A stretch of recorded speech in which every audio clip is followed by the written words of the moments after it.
Friends, today we have to talk on basically cardiology in Ayurveda, हृदय रोग, प्राचीन एवं अर्वाचीन परिप्रेक्ष्य। मैं विश्व आयुर्वेद परिषद और उनके सम्मानीय प्रशासक गणों को धन्यवाद दूंगा, मुख्यतः द्विवेदी सर और चौधरी सर को, जिन्होंने मुझे एक मौका दिया आप सभी से बात करने के लिए। हृदय रोग एक समस्या है। पिछले 26-27 सालों में करीब 50% से ज़्यादा रोगी हृदय रोग के बढ़ रहे हैं भारत में। आपको सरप्राइज होगा कि कुछ 46% of the adult in USA suffer with the hypertension. हमारे अपने देश में हर तीसरी मौत एमआई या स्ट्रोक से होती है। 3 जो मुख्य डिजीज़ हैं जिनसे डेथ होती है इंडिया में, उसमें एमआई, सीवीए और कैंसर हैं। हृदय रोग का वर्णन वेद काल से है। वेद, उपनिषद, ब्राह्मण ग्रंथ और संहिताओं में हृदय के शब्द आए, हृदय रोग आए हैं। हृदय की निरुक्ति शतपथ ब्राह्मण में बहुत अच्छी तरह बताई गई है। हृदय हृदय, हृ मीन्स आहरण, द दानार्थक, य एते गत्यार्थक। आहरण लेना, क्योंकि ब्राह्मण ग्रंथ में हृदय शब्द है तो ब्राह्मण से संबंधित है, लेकिन इसका बहुत ही समीचीन अर्थ हृदय के संदर्भ में भी लगता है। यथा आहरण लेना, लेना मीन्स वेनस रिटर्न। अब जितना वेनस कैपेसिटेंस, प्रीलोड जैसी चीज़ें हैं, फ्लूइड वॉल्यूम, ये सभी आहरण के लिए डिटरमाइनिंग फैक्टर होंगे। ददाति दानार्थक, देना, स्ट्रोक वॉल्यूम। तो afterload, systolic functioning, strength of myocardial contractility, ये दानार्थक के लिए डिटरमाइनिंग फैक्टर होंगे। एते गति, गत्यार्थक, रिदम और rate. Preload, afterload, rhythmicity and rate, these 4 are determining factors for the cardiac cycle, for the हृदय। आचार्य चरक ने हृदय को 3 संदर्भों में बहुत अच्छी तरह से उल्लेखित किया है। चरक सूत्र 17, प्रियंत शीर्षी अध्याय, चरक चिकित्सा 26, त्रिमरमी अध्याय, चरक सिद्धि 9, त्रिमरमी अध्याय, सुश्रुत संहिता में उत्तर तंत्र, भागवत में चिकित्सा स्थान, अन्य सभी संहिताओं में हृदय रोग पर वर्णन किया गया है। लगभग सभी लोग हृदय रोग को 5 प्रकार का मानते हैं, लेकिन सुश्रुत, आचार्य सुश्रुत 4 प्रकार का मानते हैं। वातज, पित्तज, कफज, सन्निपातज और कृमिज। क्योंकि सन्निपातज में प्रकृति समवेत लक्षण होने के कारण आचार्य सुश्रुत ने उसका वर्णन अलग से न किया और कृमिज में ही उसे समावेश किया गया। यूँ आचार्य चरक ने भी सन्निपातिक हृदय रोगी को ही कृमिज रोग होने की बात कही है, सूत्र स्थान 17वें में। तो हृदय की एक विवेचना बहुत ही स्पष्ट रूप से चरक में है। हृदय एक अवयव विशेष है, एक मस्कुलर ऑर्गन है जो पंपिंग वर्क करता है। हमें इसी को लेके चलना है। बच्चों में कोई कंफ्यूजन या कंट्रोवर्सी डेवलप नहीं करनी है। कतई तालू और सिर के मध्य वाले हृदय पर हम चर्चा नहीं करने जा रहे हैं। हम वक्ष गुहा में स्थित हृदय पर चर्चा कर रहे हैं, जो पुंडरीकवत है। अभी जो हृदय है, ये मैंने आपको बताया शतपथ ब्राह्मण की निरुक्ति, जो पूर्णतः आधुनिक परिवेश में कार्डियक साइकिल से मैच करता है। हृदय आयुर्वेद में आत्मा के स्थान बताया उन्होंने, मन का, बुद्धि का, प्राणवायु का, व्यान वायु का, अवलंबक कफ, साधक पित्त, ओज, 10 धमनियों, प्राणव स्रोतस रसोर स्रोतस का मूल।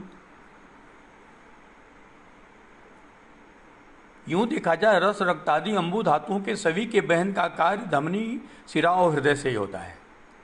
जितने भी अस्थायी धातुएं हैं, जितने भी पोषक धातुएं हैं, उनको हृदय से प्रभावित होना ही है। तो हृदय एक मुख्य अंग है। तो हृदय पर प्राणव स्रोतस का भी प्रभाव आएगा, हृदय पर रसव स्रोतस का भी प्रभाव आएगा, रस रक्तादि अंबु धातु जितने भी स्रोतस हैं सभी का प्रभाव आएगा। हृदय की समस्याएं, हृदय रोग की समस्याएं बढ़ती जा रही हैं जब से सिविलाइजेशन है, अर्बनाइजेशन है, इंडस्ट्रियलाइजेशन है। जब से हम सिविलाइज हुए हैं, जब से जनपद निगम जैसी चीजें बनी हैं, तब से हृदय रोग एग्जिस्ट करता है। तो नो डाउट ये लाइफ स्टाइल इसमें मेन कारण है शुरू से ही। रूरल सेटअप में हृदय रोग कम है आज भी, पहले तो बहुत ही कम था। उन्नत चूंकि गांव भी अब सेमी सिटी जैसे हो गए, टाउन का इफेक्ट आ गया, सैनिटरी लाइफ वहाँ भी शुरू हो गई, तो थोड़ी संख्या बढ़ती जा रही है। अगर मैं एक एपिडेमिक की स्टडी करूँ तो केरल, पंजाब, तमिलनाडु हमारे देश के लीडिंग स्टेट हैं जहाँ पर हृदय रोग सबसे ज़्यादा मिलता है। इसके बाद हिमाचल प्रदेश, महाराष्ट्र, गोवा और वेस्ट बंगाल। इस सीनरियो में आप देखें तो नॉर्थ, साउथ, ईस्ट और वेस्ट सभी इन्वॉल्व हैं। तो बहुत पहले की एक और स्टडी में आपको बताऊं कि पंजाब में सिख और हिंदू में हिंदू ज़्यादा प्रभावित होते हैं। ऐसे मुस्लिम और हिंदू की एक स्टडी गुजरात में की गई, तो वहाँ पर भी हिंदू ज़्यादा प्रभावित होते हैं। तो एपिडेमिक स्टडी में भी ये देखा गया कि कुछ खास लोग, कुछ बेसिकली ये भी देखा गया कुछ अनडेवलप्ड पार्ट में भी हार्ट डिजीज ज़्यादा होने लगी है। तो कहीं ना कहीं अवतर्पण भी कारण दिख रहा है, कहीं ना कहीं संतर्पण भी कारण दिख रहा है। बहुआयामी हेतु देखने को मिल रहे हैं। मैं एक बात यहाँ बताऊँगा आपको विमान स्थान का, जहाँ पर पिपली, छार और लवण के वर्जित की बात कही गई है। आचार्य चरक बहुत ही चिंतित हैं उन स्थानों से जहाँ पर लवण का दुग्ध के साथ सेवन किया जाता है, सौराष्ट्र, वालिक जैसे प्रदेशों में। आज भी आप देखिए, जब आप बटर यूज करते हैं तो बटर में साल्ट है। आप दो तरह के बटर हैं, साल्ट और अनसाल्टेड, लेकिन बहुत से लोग साल्टेड बटर ही यूज करते हैं। और जब हम उस बटर को ब्रेड पे लगाते हैं या चाय और दूध के साथ लेते हैं, तो अमूमन हम एक विरुद्ध आहार सेवन करते जा रहे हैं। अननोइंगली हम बहुत बार लवण और दूध सेवन करते हैं, विरुद्ध आहार सेवन करते हैं। चूंकि अब लवण का हम अत्यधिक सेवन कर रहे हैं, चरक बहुत ही क्लियर आ जाए, चरक 26वें अध्याय सूत्र स्थान में लवणम रक्तम वर्धयति। फिर 18वें अध्याय में भी सूत्र स्थान में कहते हैं लवण के लिए शोथ उत्पन्न करने के लिए मुख्य हेतु। मेरा यहाँ कहना ये है कि आचार्य चरक के समय से अति सेवन लवण का एक मुख्य विषय रहा है। इवन अमेरिका में भी ये बात एक ऑडिट करने के लिए है कि पिज्ज़ा, बर्गर में जो एक्स्ट्रा सॉल्ट मिल रहा है उससे यंग जनरेशन हाइपरटेंसिव हो रही है। 46% एडल्ट अमेरिकन हाइपरटेंसिव हैं। उसका एक बहुत बड़ा कारण वहाँ का डाइट है, स्पेशली साल्ट है।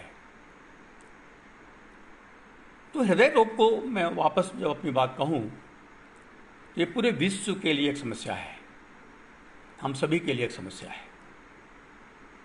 आचार्य चरक के समय से आज तक ये समस्या बढ़ती ही जा रही है, कम नहीं हो रही। क्यों? क्योंकि हमने आहार विहार पर संतुलन नहीं बनाया। और जब तक हम आहार और विहार का संतुलन नहीं बनाएंगे, तब तक हम हृदय रोग पर जितना हमें सफलता मिलना चाहिए उतना नहीं मिलेगा। अब हृदय रोग के जब चरक ने सूत्र स्थान में बताया, चिकित्सा स्थान में भी बताया, तो सूत्र स्थान में आचार्य ने विशेष संप्राप्ति बताई, पांचों की अलग अलग। आचार्य चरक ने कहीं भी सामान्य संप्राप्ति नहीं बताई। सामान्य हेतु बताए चिकित्सा स्थान में, सामान्य लक्षण बताए, लेकिन सामान्य संप्राप्ति आचार्य चरक ने नहीं बताई। सामान्य संप्राप्ति आचार्य सुश्रुत ने उत्तर तंत्र में बताई 43 अध्याय में। तो आचार्य चरक को सामान्य संप्राप्ति माने नहीं है। इसका मतलब 5 प्रकार के हृदय रोग 5 अलग अलग प्रकारों से संप्राप्ति घटित करते हुए हृदय रोग उत्पन्न करेंगे। तो हमें 5 को अलग अलग देखना होगा, एक को नहीं। वातिक हृदय रोग को अलग, पैतिक हृदय रोग को अलग, कफज को अलग, संधिपातिक को अलग, कृमिज को अलग। उसके पहले हम थोड़ा हृदय रोग की उत्पत्ति के बारे में भी सोचेंगे, एंजियोजेनेसिस सोचेंगे। ये रक्त और कफ का प्रसादांश है। रक्त और कफ 2 इसमें भाग ले रहे हैं भ्रूण अवस्था में। ये सिरा की ये रीजेज होती हैं जो कि आगे जन के हृदय में परिवर्तित होती हैं। एपिडर्मिस के 2 लेयर होते हैं, एक लेयर से इंडोकार्डियम बनता है, दूसरे लेयर से पेरिकार्डियम बनता है, फिर उसके 2 लेयर होते हैं पेरिकार्डियम के। अगर हम एपिकार्डियम को देखें जो कि इंडोकार्डियम में बदल रहा है, एक इंटैक्ट लेयर बना रहा है। वेसल वॉल में जहाँ एंडोथीलियम है जो कि इंटैक्ट लेयर बना रहा है, जो एंटी एडहेसिव है प्लेटलेट के लिए, लिकोसाइट्स के लिए, और सतत परिवहन ट्रांसफॉर्मेशन में भाग ले रहा है आरएनएस। तो मुझे याद आती है चरक चिकित्सा 15 में व्यान के कर्मों पर, व्यान रस धातु विच्छेद उचित सर्वत्र जस्व। तो हृदय और व्यान दोनों ही मिलकर के कार्य कर रहे हैं, लेकिन रसतेति मतलब गति, रस की अपनी भी गति है, रस रक्तादि अंबुधात की अपनी भी गति है, अपना भी आहरण है, अपना भी जाना है, अपना भी सरत्व है। मतलब 3 तत्व हैं, द्रवत्व, हृदय और व्यान। इन तीनों में जब बैलेंस होगा तभी एक विक्षेपण उचित प्रकार से होगा। ऐसा क्यों? ग्रीष्म ऋतु है, डिहाइड्रेशन हुआ, फ्लूइड वॉल्यूम कम हुआ तो विक्षेपण कम होगा, तो प्रवृत्ति कम हो गई। ये आपको समझना है, एकांतिक भाव लेके नहीं चलना है। जब हमने साल्ट ज़्यादा सेवन किया, नॉन मॉड्यूलेशन हुआ, रेनिन एंजियोटेंसिन एल्डोस्टेरोन एक्टिविटी ज़्यादा हो गई तो साल्ट एंड वाटर रिटेंशन हुआ, इडिमा हुआ, तो हाइपर वॉल्यूमिया हो गई। ये जब हाइपर वॉल्यूमिया हुई तो कार्डियक आउटपुट इंक्रीज जब हुआ तो बीपी हाई हो गई। साल्ट ने वैसो कंस्ट्रिक्शन भी किया एंजियोटेंसिन सेकंड के थ्रू। तो मल्टीपल एस्पेक्ट है। वो साल्ट ने धमनी प्रतिचय भी किया कफ को वृद्ध करके, क्योंकि धमनी प्रतिचय कफ का नानात्मक विकार है। यूँ धमनी प्रतिचय पर हम चर्चा आगे करेंगे। सिर्फ कफ से धमनी प्रतिचय का काम नहीं चलने वाला है। कफ मेद आम बहुत से भाव मिल करके धमनी प्रतिचय या एथेरोस्क्लेरोसिस आदि परिवेश में करते हैं। अब जब हृदय की बात आई तो एक सामान्य हेतुओं की बात आएगी। सामान्य हेतुओं में आहार विहार और मानसिक भावों की बात आएगी, जिस पर हमें धीरे धीरे चर्चा करनी होगी। मैं एक बात आपको बहुत स्पष्ट बताऊं कि जब हम वातिक हृदय रोग की बात करेंगे तो उनमें 2 हेतुएं आपको ध्यान देना होगा, एक धातुक्षय एक आवरण के। कि वात के प्रकोप में ये 2 ही कारण हैं। आपको बताऊं आवरण के संदर्भ में समान आवृत अपान में हृदय रोग का वर्णन है, प्राणवित उदान में हृदय रोग का वर्णन है, और आवरण के उपद्रव स्वरूप भी हृदय रोग का वर्णन है। इसके अलावा हृदय रोग या हृदगद गुल्मे का श्वास के संदर्भ में, सतक्षीण के संदर्भ में, ग्रहणी के संदर्भ में, उन्माद अपस्मार अपतंत्रक आदि के संदर्भ में, बहुत से संदर्भों में मिलता है। एक बात मैं और बताऊं, जब हम चिकित्सा की दृष्टि से देखते हैं तो जहाँ गुल्म प्लीहा जैसे विकार की चिकित्सा बताई गई है वहाँ हृदय रोग भी है। फलश्रुतियों में आप देखेंगे बहुत से औषधियों के फलश्रुतियों में गुल्म प्लीहा के साथ हृदय रोग है। तो कहीं न कहीं वातिक हृदय रोग गुल्म से भी मैचिंग करता है, सिमिलरिटी रखता है, कुछ सभी नहीं। तो बहुत आयामी पक्ष को सोचते हुए हमें एक संप्राप्ति विवेचन की तरफ आगे बढ़ना होगा। आचार्य ने रुच्छ, शुष्क, अल्प, प्रमित आसन की बात कही है। चिंता, शोक, भय, व्यायाम, अति व्यायाम, अति व्यववाय। मैं एक बात यहाँ पर आपको बताऊंगा, अति व्यायाम अति व्यववाय से वेपथु लक्षण एक बताया गया, हृदय वेपथु, और सेम बात आचार्य चरक ने चरक सिद्धि 12वीं में भी बताई, अपना वस्ती के संदर्भ में। वहां पर भी बेपतु और हृदय स्पंदन शब्द आए हैं। जब हम संदर्भों को देखते हैं तो पैतृक गुल में भी एक बहुत अच्छा सा शब्द आया, हृत क्रोध शून्यता। हृत क्रोध, क्रोध नहीं, क्रोध, KROD आप पढ़ेंगे। तो हृत क्रोध शून्यता की बात आई जब अंतर्मुखी श्राव की बात हो रही है, अंतर्मुखी सोच की बात हो रही है। वहाँ दो सोच की है, बहिर्मुखी और अंतर्मुखी। अंतर्मुखी में हृदय क्रोध शून्यता की बात आई है, तो कहीं ना कहीं वो पेरिकार्डियाटिस की तरफ जाता है, ऐसा मुझे प्रतीत होता है। मैं अब आपसे थोड़ा वातिक हृदरोग के संदर्भ में बात करूंगा। तो जो आहार हैं रुच शुष्क आदि, ये अपतर्पण की तरफ जा रहे हैं। यहाँ एक बात बहुत क्लियर करूं कि हृदय को, जैसे उन्होंने कहा अम्ल के लिए, आचार्य चरक ने कहा 26वें अध्याय में, अम्लम हृदयम तर्पयति, हृदयम तर्पयति इति हृदयम, आचार्य चरक ने। तो जितने भी हृदय हैं वो हृदय को तर्पण करते हैं। एक बार मैं आपको और बताऊं कि जो दशमानी बताए गए हृदय, दशमानी जो हैं चरकसूत स्थान में चौथे महाकषाय, जो 50 महाकषाय बताए गए, वहाँ पर सिर्फ दाड़िम, बिजौरा नींबू, कहीं कहीं बदर, कहीं कहीं कोल का उपयोग हृदय रोगों के संदर्भ में मिला। इतर 6-7 जो द्रव्य वहाँ बताए गए वो हृदय रोगों में नहीं बताए गए। क्यों? ये भी एक प्रश्न आता है। तो वहाँ पर फिर आप जब 25वें में जाएंगे, अम्लम हृदय नाम कहा गया, तो आचार्य चकमाणी की बहुत अच्छी टीका है। क्या हृदय नाम का मत रुचिकर से है, जो रुचिकर है, जो रोचक है, जो रुचि पैदा करने वाला है। मतलब आपको हृदय को दो जगह देखना है माय डियर, एक तो रुचिकर के रूप में, एपेटाइजर के रूप में, और दूसरा आपको देखना होगा हृदयम तर्पयत के रूप में। मैं वापस आऊँगा यहाँ। तो एक बैलेंस चाहिए डिमांड और सप्लाई का। जब बैलेंस सप्लाई और डिमांड में होगा कि सप्लाई उतना चाहिए जितना डिमांड है, तो उसे तर्पण कहेंगे, सम्यक तर्पण कहेंगे। मान लीजिए यही सप्लाई कम हो रही है, डिमांड ज़्यादा हो रहा है, तो ये असम्यक हो गया, इम्बैलेंस हो गया। इसी को आप इस्चीमिया कहते हैं, इसी को आप अपतर्पण कहते हैं। ये हृदयस्थ अपतर्पण हुआ। और जब हृदयस्थ अपतर्पण हुआ, हृदय की धातुओं में, मांस धातु में अपतर्पण हुआ, तो वहाँ वात प्रकोप हुआ, वातिक हृदरोग हुआ। एक सामान्य प्रक्रिया है। दो तरह के रोगी हैं हृदय रोगी, ओबेस भी हैं, एस्थेनिक भी हैं। दुर्बल कार्य में भी ISD वातिक हृदरोग हो रहा है, ओबेसिटी स्थौल्य में भी वातिक हृदरोग हो रहा है। स्थौल्य एक कारण हो रहा है वातिक हृदरोग में, जहाँ आवरण की बात आएगी वहाँ पे एक बात आई, बीज स्वभावात, स्थूल मात्र पितृ, ये भी एक बात आई है। तो बीज स्वभाव से और स्थूल माता और पिता के से भी ये जो है इनहेरिटेंसी होती है ओबेसिटी की। और उस ओबेसिटी को आज हम लोग मेटाबॉलिक सिंड्रोम में देखते हैं, जहाँ डायबिटीज़ के साथ हाइपरटेंशन, इस्केमिक हार्ट डिजीज जैसी चीज़ें देखने को मिलती हैं। माय डियर, स्थौल्य बहुत महत्वपूर्ण चीज़ है। स्थौल्य के साथ मधुमेह का पढ़ना भी बहुत महत्वपूर्ण है। मधुमेह के भी कॉम्प्लिकेशन में हृदय रोग है, कार्डियोवैस्कुलर मॉर्टेलिटी है। सबसे ज़्यादा कार्डियोवैस्कुलर मॉर्टेलिटी डायबिटिक पर्सन में होती है, वो भी एक साइलेंट इस्चीमिया के रूप में, जो कि टफेस्ट चैलेंज है फिजिशियन के लिए।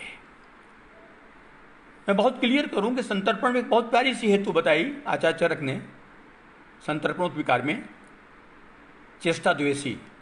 ऐसे बहुत से लोग हैं जो चेष्टा करते ही नहीं, चेष्टा करते ही नहीं, उनको संक्रमण भी पसंद नहीं है। कहीं भी अगर जाना है, 100 मीटर भी जाना है, तो स्कूटर से जाना पसंद करेंगे। ऐसे लोगों में भी संतर्पणोत व्याधियों की संभावना है, जिसमें एक हृदय रोग भी होगा, मधुमेह भी होगा। आप सोचिए कि मधुमेह भारत में क्यों बढ़ता जा रहा है। फिर वापस मैं कहूँ, आचार्य चरक ने भी मधुमेह को 3 जगह उद्धृत किया, सूत्र स्थान में भी, निदान स्थान में भी, चिकित्सा स्थान में भी। हृदय रोग को भी 3 जगह उद्धृत किया, मधुमेह को भी 3 जगह, हृदय को भी 3 जगह। आचार्य चरक कितने सोसाइटी से क्लोज थे, मैं आपको माय डियर बताना चाहता हूँ कि हमारी जो एपिडेमिक स्टडी है, हमारी अपने लोगों को जानने की प्रवृत्ति है, वो बहुत ही आवश्यक है। तभी हम किसी विकार को वो सम्यक रूप से समझ सकेंगे। वेस्ट बंगाल में भी हो रहा है, केरल में भी हो रहा है, जहाँ लोग मछली खाते हैं। फिर क्या कारण है? जबकि हमने देखा कि मछली में तो लिनोलिक एसिड होती है, जो कि गुड फैट है, जो कि LDL को बढ़ने नहीं देता। फिर क्यों हो रहा है? क्या कारण है? फिर इन कारणों को समझना है। पंजाब में तो सरसों का साग भी खाते हैं, फिर क्यों हो रहा है? वो तो साग खाया जा रहा है। तो कुछ और भी आहार होंगे जिन पर चर्चा अभिष्ट है, जिस पर चर्चा हमारी होनी चाहिए। अब बात ये हो रही थी हमारी कि सप्लाई और डिमांड की डिस्पैरिटी की। तो अति व्यायाम जैसी प्रक्रियाएं वहाँ बताई गई, चिंता भी बताया गया, काम शोक भयात वायु भी बात हो गई, सिंपैथेटिक ओवर स्टिमुलेशन की बात होगी। किसी भी कारणों से जब सिंपैथेटिक ओवर स्टिमुलेशन होगा तो हार्ट रेट भी इंक्रीज होगा, कंडक्टिविटी ऑफ मायोकार्डियम भी इंक्रीज होगा और डिमांड इंक्रीज होगा। उस डिमांड को कंपेंसेट अगर हम नहीं कर पा रहे हैं सप्लाई के द्वारा, मतलब जब डिमांड बढ़े तो कोरोनरी वैसोडाइलेटेशन होना चाहिए, और जब कोरोनरी वैसोडाइलेटेशन होगा तभी जाकर के सम्यक विक्षेपण होगा व्यान के द्वारा हृदयस्थ। तो मायोकार्डियम को जितना चाहिए आहार उतना मिलेगा, जितना ऑक्सीजन चाहिए उतना मिलेगा। ये जितना ऑक्सीजन चाहिए उतना नहीं मिला तो समानावृत अपमान हो रहा है, हृदरोग हो रहा है। ये बहुत इंपॉर्टेंट बात है। जब सिंपैथेटिक ओवर स्टिमुलेशन हो रहा है, प्राण की बात आ रही है, चूंकि उदान से प्रत्न बल ऊर्जा है तो प्रत्न बल ऊर्जा का काम कम होगा, तो प्राणावृत उदान में एक हृदय रोग होगा। देखिए कितनी क्लियर बातें हैं। एलोपैथ और आयुर्वेद को अगर हम साथ जोड़ के चलें तो हमें कहीं ऐसा नहीं लगता कि कोई अलग है। एक सिस्टम है जो अलग तरीके से बात करता है, लेकिन गोल एक ही है, टारगेट एक ही है, अंडरस्टैंडिंग भी एक ही है। अब वाती हृदरोग में जो लक्षण है उन पर अगर हम चर्चा करें तो हृदय शून्यता है, सूल है, मूर्छा है, हृदय स्पंदन है, दर है। दर को आचार्य चक्रपाणी दर को दरिका बोलते हैं, योगीनाथ सेन साहब आचार्य साहब बोलते हैं उसे ध्रुतत्व, द्रवत्व, अतिगति, टैकिकार्डिया। अगर वातिक हृदरोग को हम लोग आचार्य चरक के लक्षणों के आधार पर कंक्लूड करें,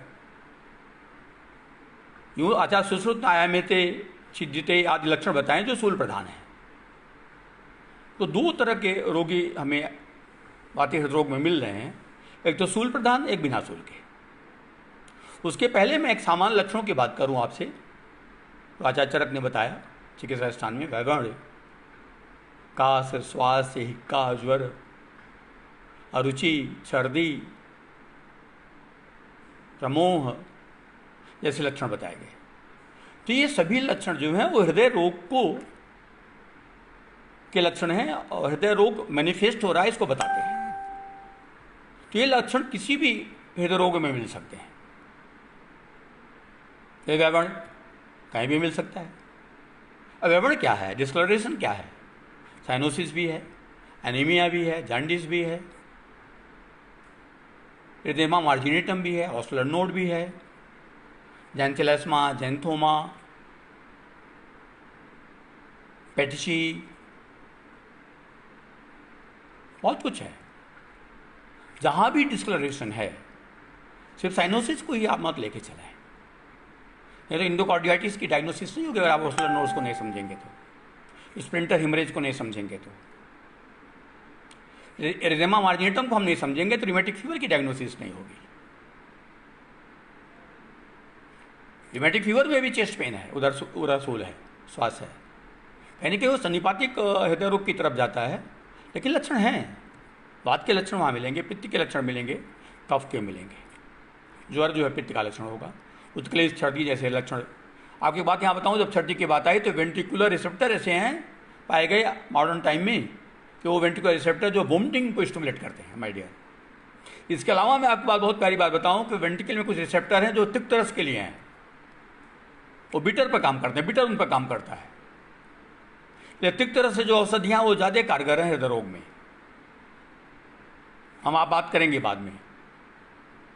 तो जो वातिक हृदय को हमने देखा है, पूरे आयाम को जब देखा हमने, तो या तो उरसूल होगा या बिना उरसूल के वातिक हृदय रोग होगा जो गत्यात्मक होगा, जहाँ पर हृदय स्पंदन, श्वास जैसे लक्षण मिलेंगे, मूर्छा मिलेगी, संन्यास की अवस्था हो सकती है, हृदय शून्यता होगी, एंजाइना इक्विवेलेंट एक चीज होती है, बहुत से रोगी डिस्निया निगर्सन लेके आते हैं, चेस्ट पेन नहीं होता, उन्हें चेस्ट डिस्कम्फोर्ट नहीं होता। ये भी रोगी वातिक हृदय रोग में जाता है। बहुत से रोगी टिपिकल चेस्ट पेन लेकर के आते हैं, बहुत से लोग एटिपिकल चेस्ट पेन लेकर के आते हैं। अब दोनों को समझना है। कई लोगों में चेस्ट पेन मिलता ही नहीं है, सिर्फ अल्नर एरिया में नमनेस एंड टिंगलिंग मिलती है, रिमोट फीचर मिलते हैं, जिसे आप रिफर पेन कहते हैं। तो भी एमआई और इस्केमिक हार्ट डिजीज की डायग्नोसिस होती है। ये जो चेस्ट पेन होता है वातिक हृदय रोग में, ये हैवीनेस जैसा होगा, स्क्वीजिंग जैसा होगा, बैंड लाइक सेंसेशन होगा, ऐसा लग गया कोई दबा रहा है हृदय को। डर का एक अर्थ ये भी लगाया जाता है, लगता है जैसे मृत्यु हो जाएगी, व्यक्ति को डर लगता है।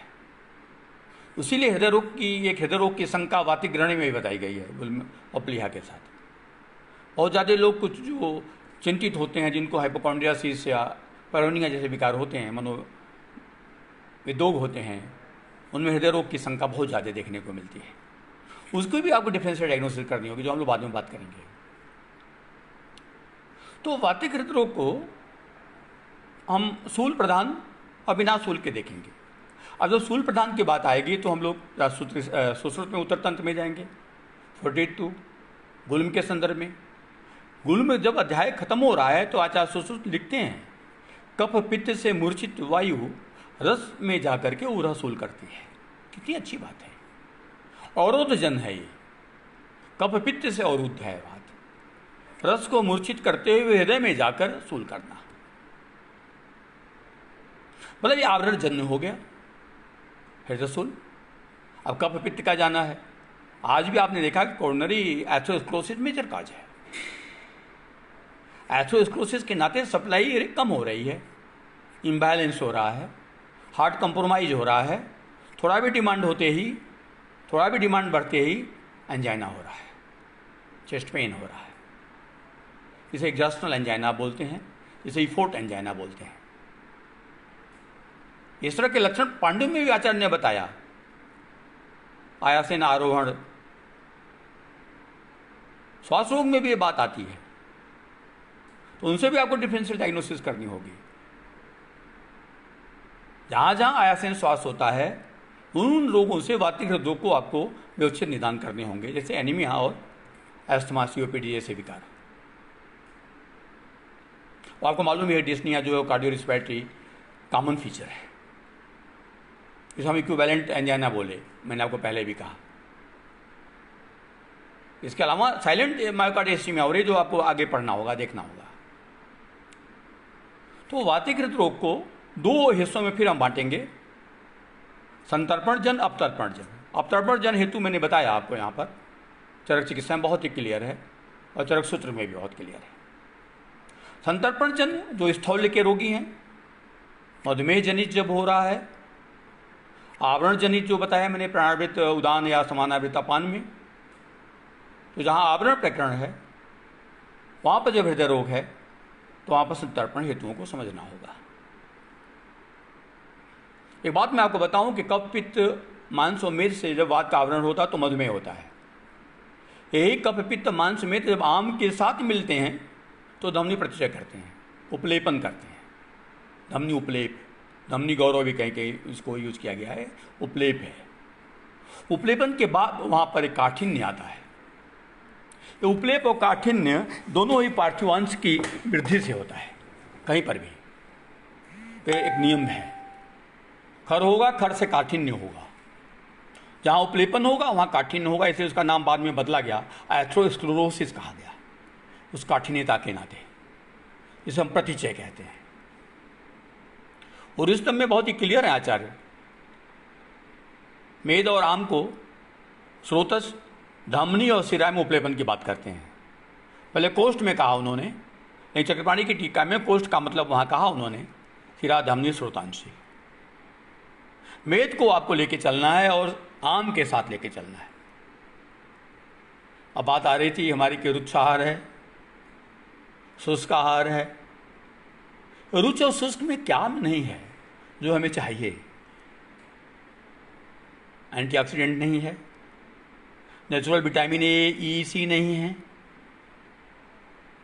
जब ये नहीं है तो निश्चित रूप से कुछ बनेंगे, ऑक्सीडेंट बनेंगे, फ्री रेडिकल्स बनेंगे, जो कि हार्ट डिजीज डेवलप करेंगे। क्लीन आहार की बात हुई।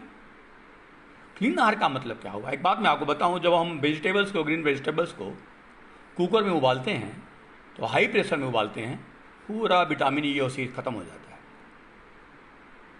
तो एक ऐसी आहार प्रक्रिया बनाने की हो रही है जहां हम पूरे विटामिन को गायब कर रहे हैं, और इस क्लीनता के नाते पूरा अपतर्पण की जो है हो रही है। दूसरा जो महत्वपूर्ण कारण है, धूमपान, स्मोकिंग। आपने श्वास रोग में रजस धूम वाताभ्याम पढ़ा है। वहां पर आचार्य चतुर्माणी ने धूम को वातकर गण में लिया है। तो धूम एक महत्वपूर्ण घटक है एथेरोस्क्लेरोसिस के लिए।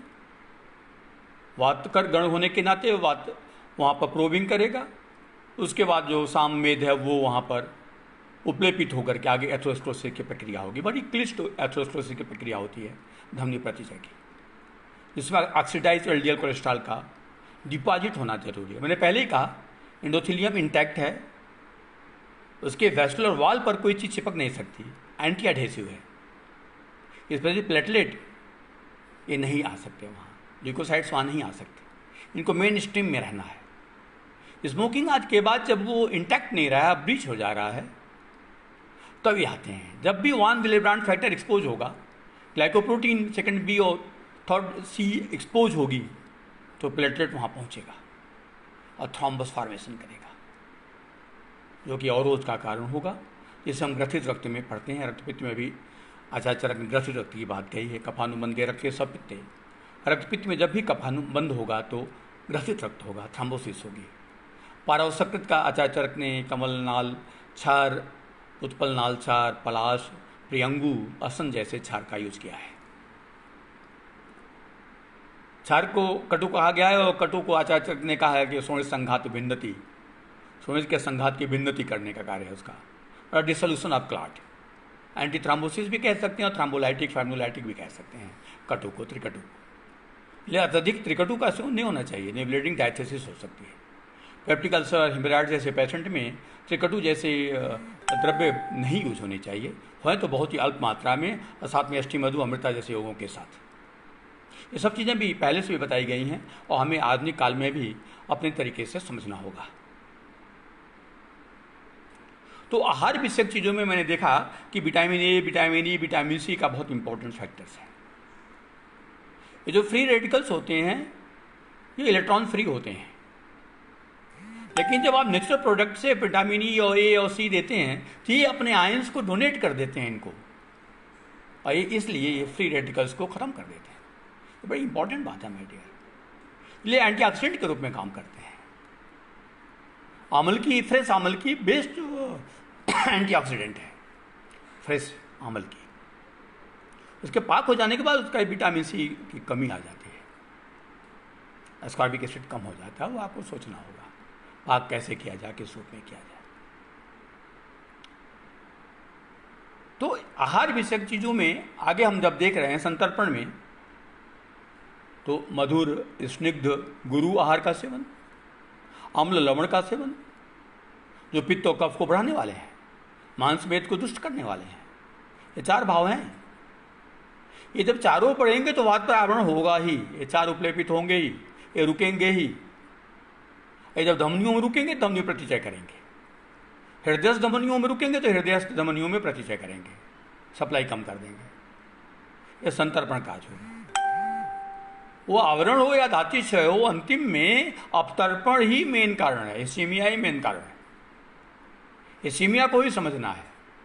वो सामानावृत अपान में इस्टीमिया हो या आवरण को भद्र स्वरूप इस्टीमिया हो रही हो, या कफ पित्त मांस वेद से आवृत हो करके वात का फिर इस्टीमिया हो रही हो, ये सभी बहुआयामी पक्ष को समझते हुए माय डियर हमें आगे बढ़ना होगा। कफ क्यों, पित्त क्यों, मांस क्यों, मेद क्यों, फिर आम क्यों, मेद से तो कोई प्रॉब्लम नहीं थी, लेकिन जब वो मेद जब आम युक्त हो रहा है तो प्रॉब्लम हो रही है। उपचित मेद से कोई प्रॉब्लम नहीं है, अनुपहत मेद से कोई प्रॉब्लम नहीं है, अपचित उपहत मेद से प्रॉब्लम है, उपहत मान से प्रॉब्लम है। चरक सूत्र 28 में आप पढ़ें अनुपहत धातु के लिए, यहाँ 3 तत्व महत्वपूर्ण हैं, स्रोतस, धात्वाग्नि और रस पोषक व्यान वायु। ये तीनों का सम्यक होना, इन तीनों का बैलेंस होना ही धातु विक्षेपण में महत्वपूर्ण है, धातु निर्मिति में महत्वपूर्ण है। तभी रस से रक्तादि धातुओं का निर्मिति सम्यक होगी अगर ये तीनों चीज़ें सम्यक हैं, स्रोतस भी, धात्वाग्नि भी और धातु पोषक रसवाही धातु पोषक जो तत्व हैं उनको ले जाने वाला व्यानवाद है। व्यानवाद बहुत महत्वपूर्ण है। चरक ने गृहिणी स्थान में उसे वर्णित किया, व्यान रस धातु विक्षेप उचित को। बिना आचार्य चरक की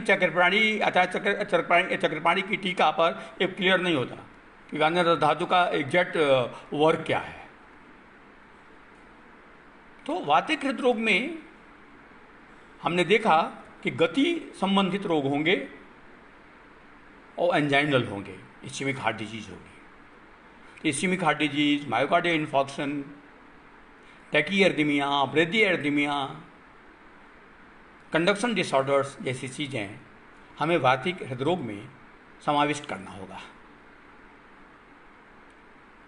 अब angina pectoris, unstable angina, Prinzmetal angina, silent myocardial ischaemia, acute coronary syndrome, ST segment elevation myocardial infarction, non ST segment myocardial infarction, इन सभी चीज़ों का आधुनिक दृष्टिकोण से हमारे आयुर्वेद विशेषज्ञों को, हमारे यंग जनरेशन को पढ़ना चाहिए। एक पेशेंट आता है और कहता है उसे सर दर्द हो रहा है, आपको समझना होगा जब वो इस तरह से हाथ दबा के कहता है सीने पर। एक रोगी आता है कहता है सर चेस्ट पेन हो रहा है, जबकि अपने हाथ को इस ले जा रहा है वो स्टर्नम के ऊपर एपिगैस्ट्रिक से नेक तक, समझना होगा। एक रोगी आता है जो कहता है चेस्ट पेन हो रहा है, सिंपल वो इंडिकेट कर रहा है मेमोरी ग्लैंड की तरफ, निपल की तरफ, आपको समझना होगा। ये तीन अलग हैं। एक में दोनों हाथों से अपने सीने को दबा रहा है, कहता है चलते ही चेस्ट पेन होता है, बैठ जाऊं तो आराम मिलता है। ये जो है इफोर्ट एंजाइना है। ये एंजाइना कुछ 5 मिनट तक होता है, 10 मिनट से होता है, बैठते ही आराम हो जाता है, ग्लिसरीन नाइट्रोग्लिसरीन खाते ही आराम हो जाता है सब लोगों के लिए। तो होता क्यों है? पहले ही मैंने बताया disparity between supply and demand से होता है। तो कारण क्या है? Coronary atherosclerosis, spasm, vasoconstriction. यही जब कंप्लीट ऑब्स्ट्रक्शन हो गया, सडन ऑब्स्ट्रक्शन हो गया, एक थ्रॉम्बस बनता है जिसमें प्लेक बनता है और सडन बनता है तो एमआई हो गया, मायोकार्डियल इन्फॉक्शन हो गया। या कंप्लीट सिचुएशन हो जाने के नाते मायोकार्डियम में नेक्रोसिस हो जाती है, जो कि बाद में फाइब्रोस होकर के इन्फॉक्टेड टिश्यू के रूप में हो जाता है, बाद में स्कार बन जाता है और डिस्काइनेसिया हो जाती है। अनस्टेबल एंजाइना में सीवियर चेस्ट पेन होता है, 10 मिनट से ज़्यादा समय तक होता है, रेस्ट में होता है चेस्ट पेन, फ्रीक्वेंसी ज़्यादा होती है, सीवियरिटी ज़्यादा होती है एंजाइना से। More frequency, more severity, pain on the arrest, severe chest pain more than 10 minutes, unstable angina। यही चेस्ट पेन 30 मिनट से ज़्यादा हो रहा है, सीवियर है, फटीग है, पेशेंट फील करता है, स्वेटिंग भी हो रही है, ये एमआई की तरफ जा रहा है, एक्यूट मायोकार्डियल इन्फॉक्शन है। बहुत बार ऐसा नहीं होता है कि सिर्फ चेस्ट में पेन हो, कई बार ऐसे होते हैं जो कि चिन में, दाढ़ी में कहते हैं पेन हो रहा है, कुछ कहते हैं शोल्डर में, कुछ कहते हैं नेक में, कुछ कहते हैं आर्म में, हैंड में। कुछ लोग तो मोस्ट ऑफ लोग लेफ्ट में कहते हैं, कुछ पेशेंट राइट में भी कहते हैं। अगर एम्ब्रियोनिक कंडीशन में हार्ट थोड़ा सा राइट की तरफ था नेक में, तो उसकी जो सेंसरी इनपुट है वो राइट की तरफ है, तो वो पेन थोड़ा राइट की तरफ रिफर्ड होता है। कुछ रोगी मिलते हैं। ये जो पेन है ये मैक्सिमम आसिपुट रीजन तक एबव जा सकता है और लोअर अम्बिलाइकस और एपिगैस्ट्रिक के बीच में। कभी पेन लोअर नहीं होता है अम्बिलाइकस से। अम्बिलाइकस से बिलो कोई पेन है तो वो एमआई नहीं है, वो हार्ट से संबंधित नहीं है। कोई भी ऐसा पेन है जो बर्निंग टाइप है, कटिंग टाइप है। एक रोगी आता है, वो कहता है सर मैं जब चलता हूं तब तो ठीक होता रहता हूं मैं, जब मैं बैठ जाता हूं तो मुझे चेस्ट पेन होता है। ये फंक्शनल चेस्ट पेन है, ये कार्डियक ओरिजिन नहीं है, नॉन कार्डियक ओरिजिन है। इसको बड़ी अच्छी तरह से अगर हम देखें तो इसका एक बड़ा एक अच्छा नाम दिया है एलोपैथ में, da Costa syndrome, neuro circulatory asthenia, जो चिंता शोक भय से होने वाला, वायु प्रकोप से, काम शोक भयात वायु, वहां से हो रहा है। ये एंजाइटी का पेन है। क्योंकि हार्ट के आसपास प्लूरा है तो pleuritic pain, pericardial pain, oesophageal pain, peptic ulcer का पेन, गॉलब्लैडर का पेन, फ्रोजन शोल्डर का पेन, सर्वाइकल स्पॉन्डिलोसिस का पेन, इससे आपको डिफरेंशियल डायग्नोसिस करनी होगी। प्रश्न, दर्शन, स्पर्शन परीक्षाओं के अलावा अस्कल्टेशन आदि परीक्षाओं का भी आपको महत्व होगा, ईसीजी का महत्व होगा। महत्वपूर्ण है एक्यूट कोरोनरी सिंड्रोम, जहाँ पर अनस्टेबल एंजाइना और दो प्रकार के एमआई हैं, non ST segment elevation and ST segment elevation. यहाँ पर मॉर्टिलिटी बहुत हाई है। गोल्डन टाइम जो है वो महत्वपूर्ण है, home to injection time best time है। अगर 1 घंटे के अंदर से सब कुछ मिल गया तो, उससे कम है 3 घंटे, 6 घंटे, 12 घंटे। 12 घंटे के बाद अगर है तो प्रॉब्लम है। आप हिस्टोकाइनेज यूरोकाइनेज ड्रग नहीं दिए जा सकते आदमी परिवेश में। वहाँ पे हेपेरिन दिया जा रहा है, वहाँ पे कितना परफ्यूजन होगा कोई गारंटी नहीं है।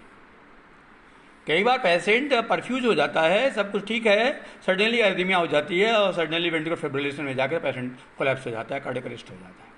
सबसे ज़्यादा मॉर्टेलिटी एमआई में पोस्ट मैनेजमेंट होती है ड्यू टू एरिथमिया, विषमता के नाते, वायु के नाते। वायु को कंट्रोल करना बहुत जरूरी है। मैं यहाँ इस संदर्भ में आपको बताऊंगा, जब वायु के कंट्रोल की बात आई तो मुझे हृदयगत बात की बात याद आती है।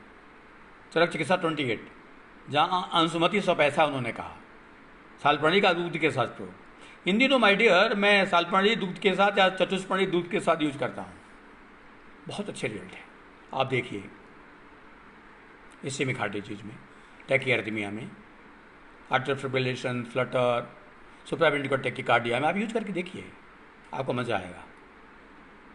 अगर चतुष्पर्णी और सालपर्णी आपके पास नहीं है तो चिंता न करें, शतावरी, ब्राह्मी और अर्जुन का उपयोग करें प्रभाकर बटी के साथ। ये भी बहुत अच्छे ड्रग है। अर्जुन क्षीरपाक बहुत अच्छा है, लहसुन क्षीरपाक बहुत अच्छा है। क्षीरपाक में आचार्य चरक ने गुरुमुख में 4 पल की बात कही है यूज करने के लिए, आप उसी को फॉलो करिए। ये 10-15 ग्राम लहसुन के उससे कुछ नहीं होने वाला है, आप ध्यान रखिए। क्योंकि जब क्षीरपाक यूज कर रहे हैं, औषधि के लिए यूज कर रहे हैं, तो वहां पर लहसुन का मात्रा ज़्यादा होनी चाहिए, वो आहार नहीं है और क्षीरपाक से बनाया गया है। क्योंकि पहले उन्होंने दुग्ध और लहसुन को विरुद्ध आहार में डाला स्वतः स्थान में, लेकिन गुरुमुख स्थान में उन्होंने चिकित्सा के लिए बताया, तो वो इसलिए बताया कि क्षीरपाक करना है। 4 गुना दूध और 4 गुना पानी लेकर के गर्म करके, जब तक पानी उबल ना जाए पूरा, दूध शेष रहे तब तक आपको उबालना है। ये बहुत अच्छा है लहसुन क्षीरपाक। मैं वापस आऊँगा।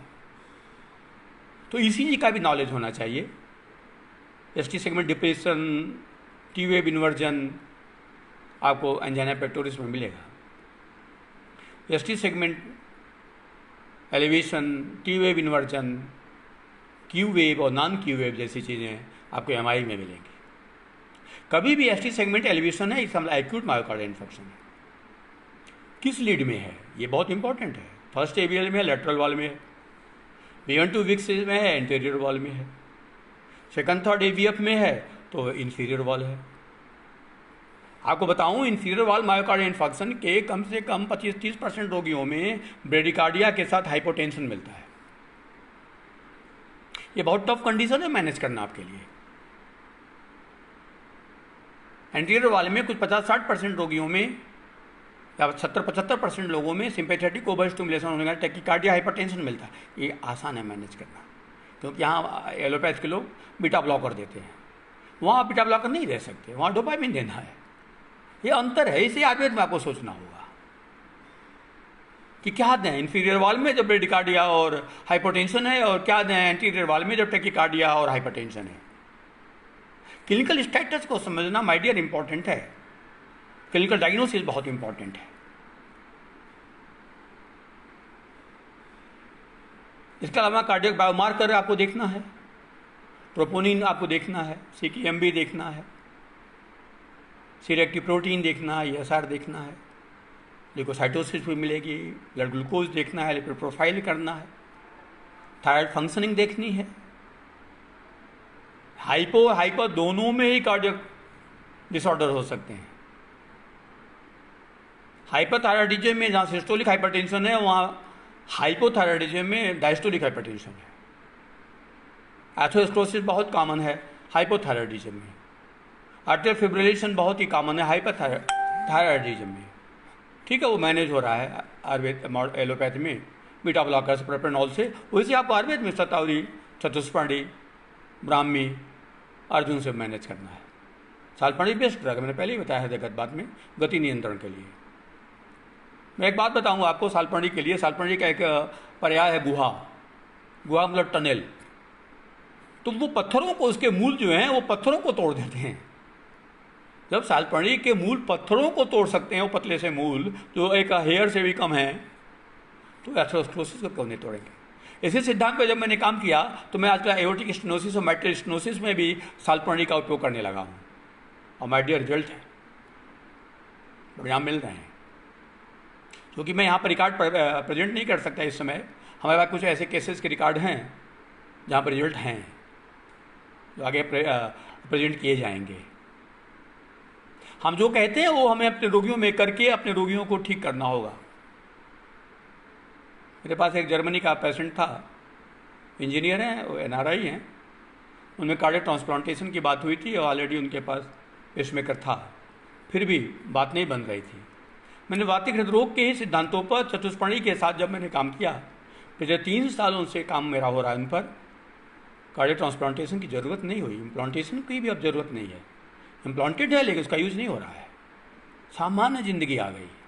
सिंपल औषधियों का यूज़ करके पुष्कर मूल, रासना, देवदारू, अमृता, अमल की, हर्द की, मैं आगे बात करूँगा, मैं वापस आऊँगा।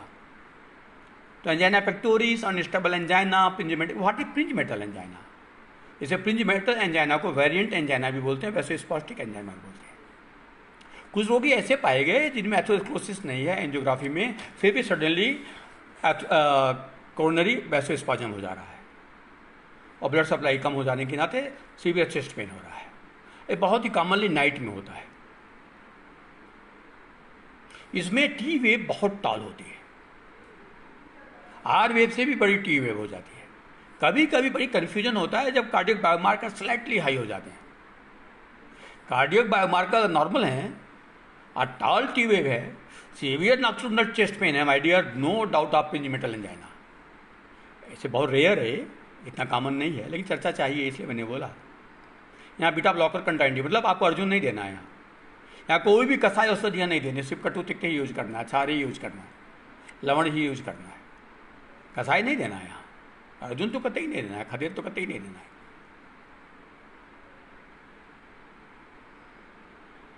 अब अप्रोच क्या है, ये बहुत महत्वपूर्ण था जो मैंने कहा। तो एक तो चेस्ट पेन का पेशेंट था, एक तो विदाउट चेस्ट पेन आ रहा है, कारण नहीं धाप लग रहा है, दम लगता है चलने पर। अब चलने पर दम लगता है, ये COPD में भी है, अस्थमा में भी है, तो ECG जरूरी है।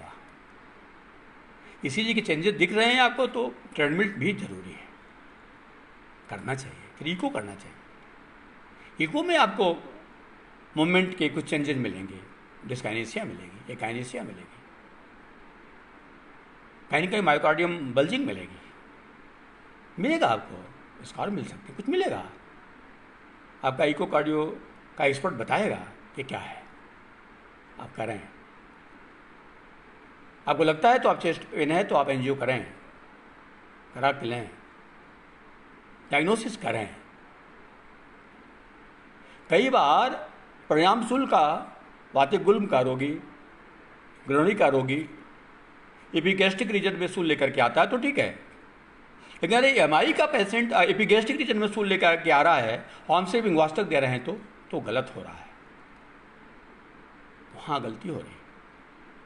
तो कोई भी पेन जो एपिगैस्ट्रिक रीजन में है, चेस्ट में है, एपिगैस्ट्रिक अम्बिलिकस के बीच में है, एब्डामेन में पाल्पेट करने पर कुछ मिल नहीं रहा है, तो एक बार ईसीजी कर लें ना, देख लें, डायग्नोसिस कर लें, एक अप्रोच तो बना लें।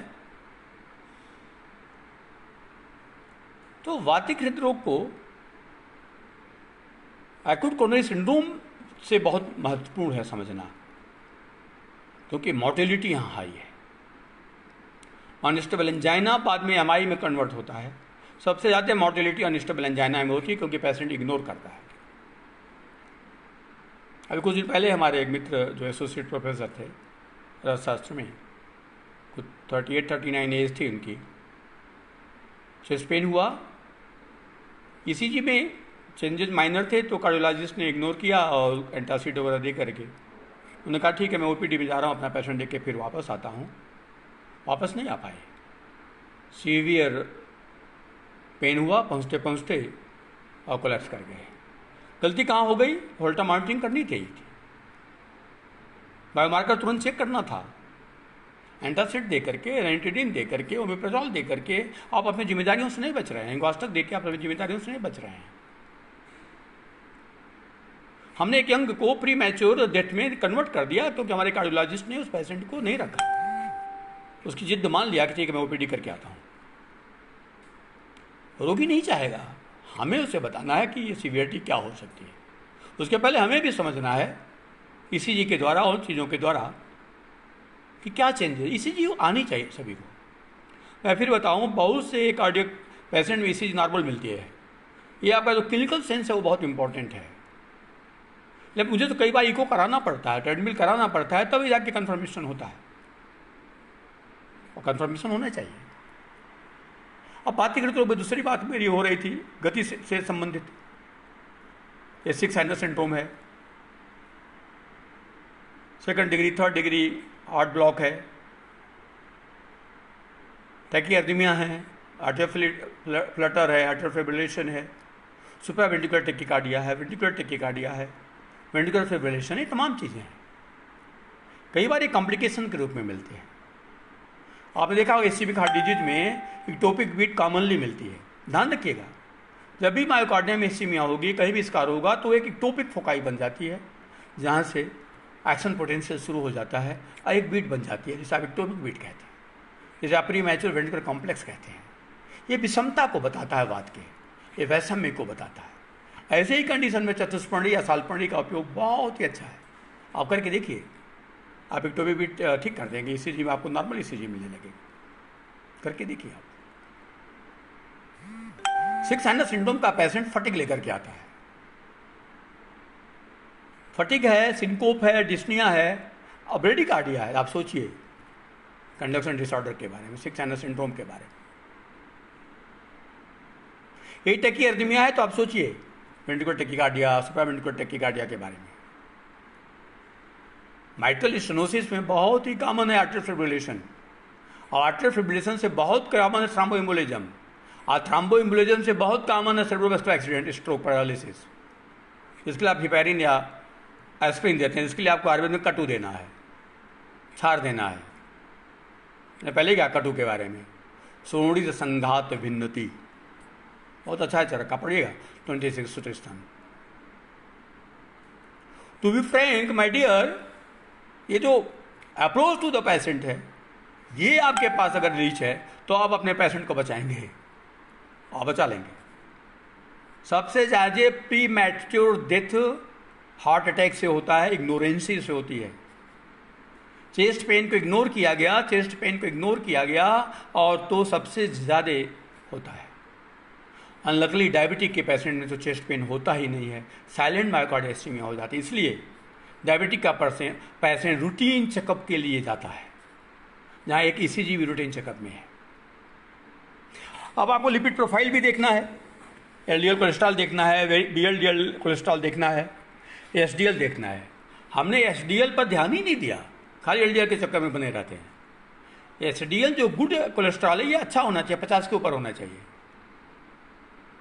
40-45 हम संतुष्ट रहते हैं नहीं। जब तक आप एक्सरसाइज नहीं करेंगे, जब तक आप ट्यूब व्यायाम नहीं करेंगे, एसडीएल नहीं बढ़ने वाला है। एलडीएल कम करने के लिए एलडीएल कम करने के डाइट मॉडिफिकेशन इंपॉर्टेंट है, कोई डाउट नहीं है। टोटल कोलेस्ट्रॉल को कम करने के लिए, फास्फोलिपिड को कम करने के लिए, ट्राइग्लिसराइड को कम करने के लिए नो डाउट डाइट मॉडिफिकेशन जरूरी है, एक्सरसाइज भी जरूरी है। एसडीएल के लिए एक्सरसाइज बहुत जरूरी है। एक एलोपैथ में एक अप्रोच है, diet approach to stop hypertension, DASH। इसे पूरा ध्यान डाइट पर दिया गया है, वही हमें भी ध्यान देना है। आचार्य ने पहला हेतु वृक्ष बताया है।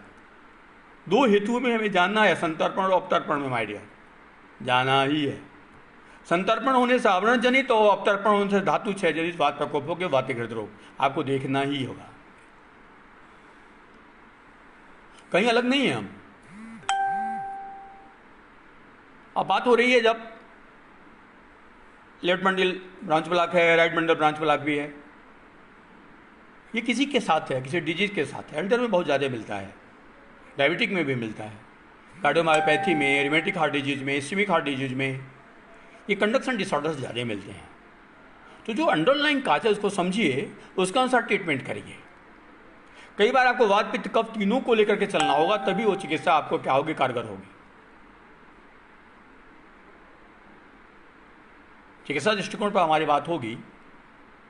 और वातिक हृदरोग में क्या हाइपरटेंशन को इंक्लूड किया जाए, बहुत बड़ा प्रश्न है। कई लोग इंक्लूड करते हैं, मुझे मानने नहीं है। हाइपरटेंशन त्रिदोषज है, वात पित्त कफ तीनों का ही रोल है वहां पर। मैं इस पर बाद में बात करूंगा, आज नहीं। कई लोग सिर्फ वातानुलोमन कह करके हाइपरटेंशन को ठीक करना चाहते हैं, ऐसा नहीं होगा। आचार्य चरक ने वातिक हृदरोग में बहुत सारी बार हरतिके का उपयोग किया है। मैं आपको बताऊं, कफज हृदरोग में त्रिवृत का उपयोग किया है, पित्तज हृदरोग में द्राक्षा जैसी चीजों का यूज किया है, द्वयी त्रिफला का यूज किया आचार्य चरक ने वातिक हृदरोग में, अमल की, हर्तकी, विभीतक, द्राक्षा, गंभारी, परुषक, इनका यूज किया गया है, सतावरी। लेकिन इनके यूज से हाइपरटेंशन नहीं मैनेज होता, खाली हर्तकी से नहीं मैनेज होता। लवण को कम करके 5 to 10 millimetre of mercury blood pressure आप रिड्यूस कर सकते हैं। माइल्ड कंडीशन में ठीक है उसका, वो तो हमेशा आपको सॉल्ट रिडक्शन होना चाहिए, वो अपेक्षित है, मैंडेटरी है।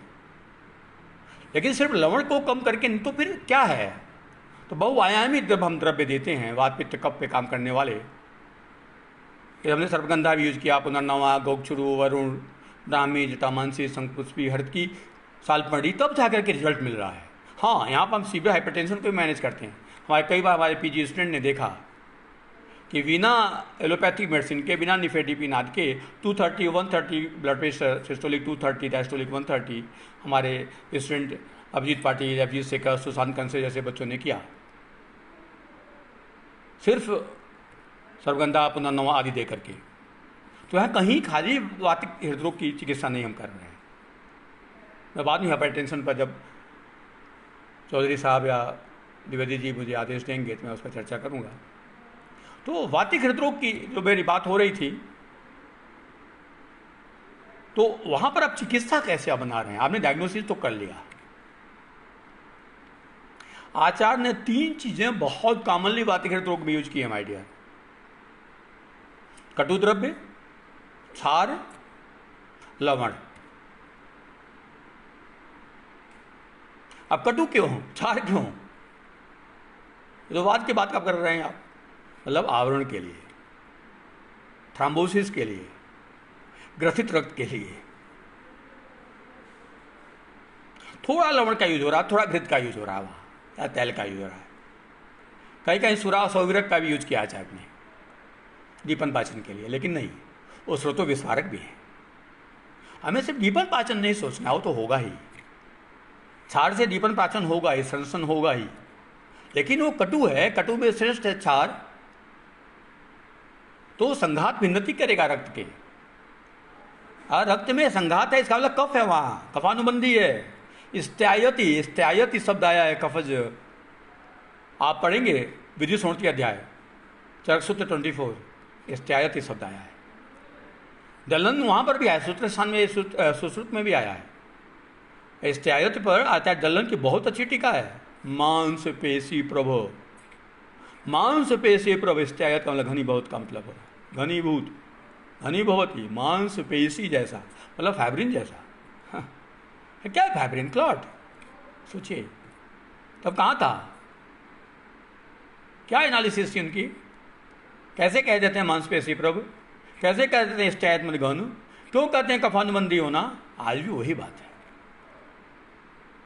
जब तक फाइब्रोजिन के पॉलीमराइजेशन नहीं होगा तब तक क्लॉट नहीं बनेगा। पॉलीमराइजेशन जरूरी है, संघात जरूरी है, और संघात के लिए कफ जरूरी है, पार्थिवांश जरूरी है, पार्थिवांश वृद्धि जरूरी है, गुरु स्निग्ध मधुर आदि से जरूरी है। मधुर अम्ल लवण, ये तीन ऐसी चीजें हैं, और कसाई में भी थोड़ा, ये तीन ऐसी हैं, इस पहले मधुर और लवण, जहाँ पर स्टैत की संभावनाएं ज़्यादा हैं, रक्त वृद्धि की संभावनाएं ज़्यादा हैं, धमनी प्रतिचय की संभावनाएं ज़्यादा हैं। आप चरक सूत्र 26 पढ़ें माय डियर, जहाँ अति मधुर अम्ल लवण आदि रसों के सेवन से क्या होता है, उसमें अति मधुर के सेवन से धमनी प्रतिचय, धमनी उपलेपन की बात आचार्य ने कही है। अम्ल को कहा है उन्होंने रक्तम दूषयति, लवण को कहा है उन्होंने रक्तम वर्धयति। आप समझे ही नहीं, अम्ल को भी समझे हैं रक्तम दूषयति को। जब भी कहीं भी एक छोटी सी भी ब्लीडिंग होगी, किसी भी कारण से होगी, न्यूरोलॉजिकल फोर्सेस से होगी, बाइफर्केशन साइट पे होगी, कई बार हम ऐसे टर्न कर देते हैं सडनली, तो कैरोटिड में भी हो सकता है। हेलमेट लगाए हुए हैं और मोबाइल यूज कर रहे हैं, तो हम कैरोटिड को डैमेज कर सकते हैं बाइक पर। ये जो विषम आसन है, इसे भी समझना है हमें। कई बार हम नोइंगली कुछ चीजें ऐसे कर लेते हैं जो कि थ्रोम्बस फॉर्मेशन का काज हो सकता है। हाँ, जब भी थ्रोम्बस है तो आयुर्वेद में कटु द्रव्य है, क्षार है। विसंदन के लिए, फ्लो को बढ़ाने के लिए रक्तम वर्धयति सिद्धांत पर थोड़ा लवण डाला जा रहा है। थोड़ी रुक्षता आ सकती है इन तमाम चीज़ों से, इसलिए उसमें थोड़ा योगवाही के रूप में घृत डाला जा रहा है या तेल डाला जा रहा है, जो कि उन द्रव्यों को उस गंतव्य तक ले जा सके। आचार्य चरक जो योग बनाते हैं, कहीं पुनर्नवा है, हर्तकी है, देवदारू है, रासना है, पंचकोल है, त्रिशुणादि घृत सबसे अच्छा है उनका, आप पढ़ेंगे चिकित्सा में 26 में। यहाँ त्रिशुण भी है, त्रिफला भी है, सतावरी भी है, जीवंती भी है, बहुत अच्छा ड्रग है। त्रिशुणादि में दोनों तरह के द्रव्य हैं, आवरण पे काम करने वाले भी, धातु चय पे भी काम करने वाले। तो मुझे ऐसा लगा कि आचार्य जो है वो कंप्लीट कंडीशन को एक ही जगह कवर करना चाहते हैं, हार्ट फेलियर को। मैं देखता हूँ तो वहाँ प्री लोड रिड्यूसर भी मुझे मिलता है, आफ्टर लोड रिड्यूसर भी मिलता है, जब एक कंटेंट को मैं एक्सप्लेन कर रहा हूँ त्रिशुणादि घृत में।